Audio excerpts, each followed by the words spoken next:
Hello everyone, welcome back to another video on the channel. Today will be our Game Week 5 team selection and some of our transfer plans. Quick apology for not uploading in the last week. Usually we get a transfer plans video out, but this week was my first week back in university, so I've been quite busy. I have a quick question for everyone before we get into the video. If you could let me know in the comments. I have to do a final year project this year, and I'm looking for some ideas on maybe an FPL tool that you'd like to see or something that would make the game easier for users. I'm trying to think of ideas on what I can implement, so if you could let me know, that'd be great. While you're down there, hit the like button and let's get straight into the video.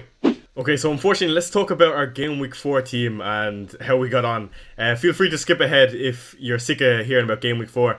I'll leave a timestamp down below. So Game Week 4 was an absolute stinker. Let's not try to sugarcoat it. 34 points, and we're currently at an overall rank at about 3.4 million in the world. Definitely not the start I would have wanted. Only 2 players returned for us this week. Watkins being the saviour, of course. I can't even say I've been unfortunate. Just Liverpool didn't perform this week, and I am tripled up. And Spurs look stinky as well, so never a good sign. We won't stay on this too much because I want to talk about my Game Week 5 team. But again, Haaland doing the business. And again, I don't think I'm too worried though. Like, it's still very, very early on. For me though, it's just unusual because last season we were doing so well for so long. Now I'm brought back down to reality, so I kind of needed this, and it'll be more of a challenge this year to try go from a 3.4 million rank in Game Week 5 in comparison to what we done last year. So definitely exciting, but it can be tough, I suppose, when you try speak about a week like this when there's not much to talk about other than things going wrong. I suppose in general I would say Bruno definitely a letdown, and in hindsight, I did pick a lot of players that haven't performed, and Haaland absolutely killing me, but like, that's part of the game. I knew what type of risk I was taking at the start in Game Week 1, so it is what it is. Let's talk about our Game Week 5 team selection though. So getting into our Game Week 5 defence, look, over the last few weeks, Henderson has been an absolute shocker. At the start of the season, I did say I was unsure, and none of the keepers really stood out to me. And I mean, I don't even know what to say about him. I probably should have given it way more thought, maybe. But I think a lot of people are in the same boat as me. Henderson is owned by a majority. We kind of just picked him because we knew he was going to play for 4.5 million. And there's not many other great alternatives. Maybe a Flecken for 4.5, but maybe we should have spent the extra 1 million on a premium asset like Raya, for example. And again, hindsight is a beautiful thing, but it is what it is. So yeah, we do have 2 free transfers. Initially, I don't think I need a transfer in my defence. I look at Trent, Robinson and Pedro Porro next. We'll talk about Trent first. I don't know how Trent hasn't returned yet. I feel like nearly a large majority own Trent, regardless of if you own Salah or Haaland or both. He probably is the best asset in the game, to be honest, for 7 million. Very unfortunate last week, of course. I thought they played quite poorly actually, but they didn't give Forest many chances. Callum Hudson-Odoi with an absolute amazing finish, and there's nothing you can do about those. But again, Trent, I do feel like he's definitely still a hole. Look, I'm not going to even try to speak about getting rid of him. But in general, like, I feel like disappointed not to get a return yet. But yeah, of course that Bournemouth at home fixture is a lovely one. I know even some people that don't own Salah are considering him as captain, and I don't mind it, to be honest. But yeah, Trent's definitely still an amazing asset, just unfortunate last week. Robinson, another one who I will be getting rid of when I do wildcard. Another thing to note is I will be looking to wildcard in Game Week 6, which is next week. So we will of course have a video during early in the week, our first draft. And then throughout the week we will update it and we'll do a team selection probably on the Thursday or Friday. But yeah, Robinson, he's definitely one I want to get rid of eventually. I do think Fulham aren't the best defensively, and he can always come up with an attack and return, so he's definitely not a bad option. But it's just not worth a transfer out for me for 4.5 million, so I'm happy to start him against Newcastle. I don't think Newcastle have looked overly good either. If anything, they've looked quite poor, and of course with Isaac potentially being out, we'll get onto him. I think he is definitely a hold, and you don't mind him playing against Newcastle. Pedro Porro against Brentford at home. Let's speak about Tottenham, even though I don't want to. A late win, 2-1 against Coventry during the week. we played terrible. That was a hard watch. And in general, in these first four-ish games, Spurs have played not bad, but we just can't put the ball in the back of the net. And in general, it's kind of flat. Of course, now Solanke is back. Solanke's back fit. Richarlison is out. But in terms of Porro, I think he is a great asset for 5.5 still. Even though Spurs have looked a bit flat. Brentford is a good fixture for us, though. Brentford will be a very physical side, so I imagine they'll be trying to score from set pieces, which we are very, very poor at. I don't know if you already know this, but it's definitely not a good look. But yeah, again, Porro could come up with an attack and return. Clean sheet wise, again, I won't be banking on it. Spurs aren't the greatest defensively. That's the defence. Let's move on to the midfield. Okay, so getting into the midfield, I need to get out of my head that what happened last week. Of course, the four midfielders here all blanking, which is definitely not a good look, and Jota coming off early. But on paper, I have to say this week it does look good again. 3 home fixtures, and it looks like again this week I'll be captaining Salah regardless of what happened last week.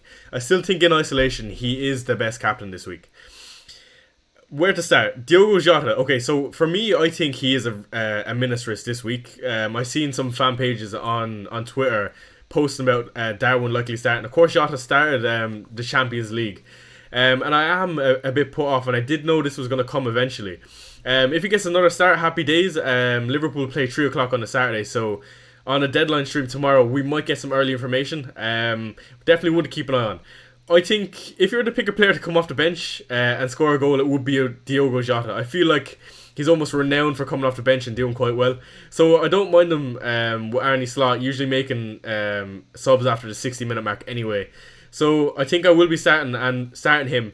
And with me most likely wildcard next week, I don't think it's worth a transfer out from Jota down to someone. And the assets underneath him are the likes of Eze or Mbeumo this week. But I think Jota, if he does play, is still an amazing asset. It's just whether or does he not. Whether he does or not. Next, Bruno Fernandes. Look, again, I know I always say it, and a lot of people are just telling me to get rid of him. They're probably right. But before the wildcard, another player I just don't think is worth to transfer out. United aren't making a lot of chances, and I have to say I was wrong about Bruno. I can't say they played great against Southampton. They did pick it up and they did win 3-0, but at the start of the game they looked very ropey. Again, Crystal Palace this week, it's going to be an interesting game. I can see goals for sure. And again, I just don't think he's worth getting rid of. In general, I want to hold on to as many of my transfers going into the wildcard. It would be very nice going into game week 7 with 3 free transfers. So that's the thought process, and I just don't know if any midfielders under Bruno are worth bringing in for a 1 week punt this week. If there are any, let me know in the comments. I would be up for going to like a Bowen or a Mbeumo. It's just I don't think it's worth the transfer. Next, we'll move on to Son.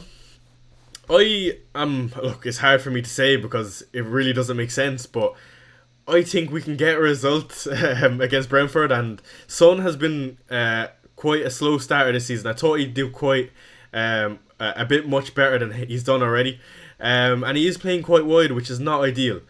I wonder how Ange is going to change things going forward. He won't be happy with those first 4 games and even that League Cup game in midweek, but if you look at the Coventry fixture, overall, we rested some of our key players and we won the tie, and we go into this home fixture against Brentford with majority fit except Odegaard and Richarlison. Kulusevski, who I thought was amazing, is starting to pick up some confidence, so hopefully Spurs can start looking a bit better going forward.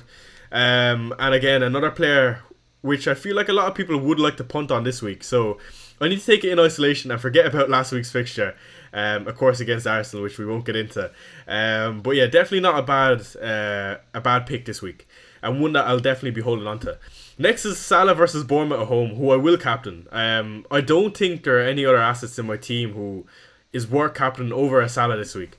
Of course, I could do a Son, but I've not seen enough from Tottenham going forward, putting the ball in the back of the net. Again, it could go down to something simple like a penalty this week between Salah and Son. But out of the two, Liverpool look very, very good, regardless of last week's results. So, happy to go with Salah captain. And I definitely think he could go big this week. That's enough on the midfield. Let's move on to the attack. So getting onto the attack, not so good. Having a bit of issues this week with the likes of João Pedro, Isaac, and Watkins, of course.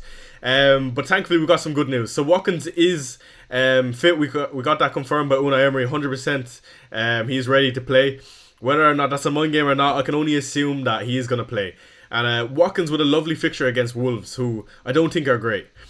Isaac, who probably is the biggest doubt out of the three. Of course, he got a bang in the nose, so he came off early last week. But Howe came out and said that he had a foot injury, or a toe injury. So definitely one to keep an eye on. For me, I feel like Isaac either plays or he doesn't.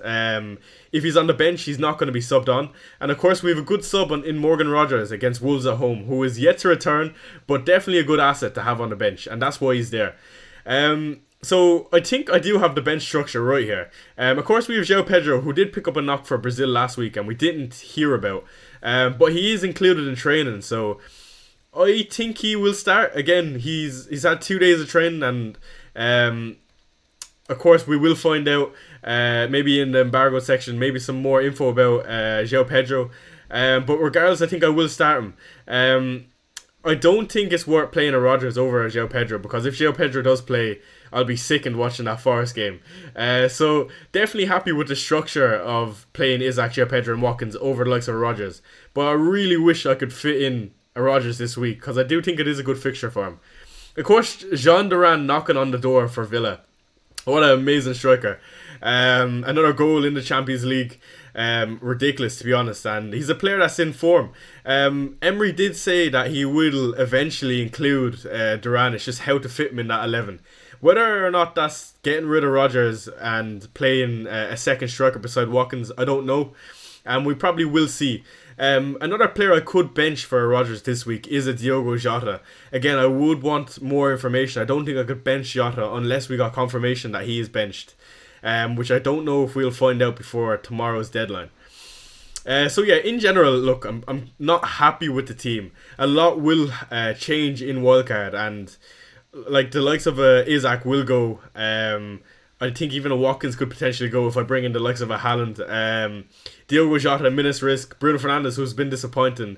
And Sonny will probably go as well. So next week will be a big week. I think, look, we do have a good chance of a green arrow this week. I know I said it last week, but lots of home fixtures, and I can't imagine Salah gets any less than 4 points last week. And of course, Haaland with another 2 goals last week. So can it get much worse? I don't think so.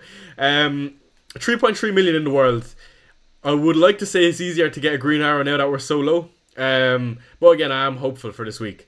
So if you did enjoy this video, be sure to hit the like button. Much appreciated, lads. And let me know in the comments what you think of the team, or if you have any ideas for my project. And thank you for tuning in, and I'll see you for the deadline stream tomorrow.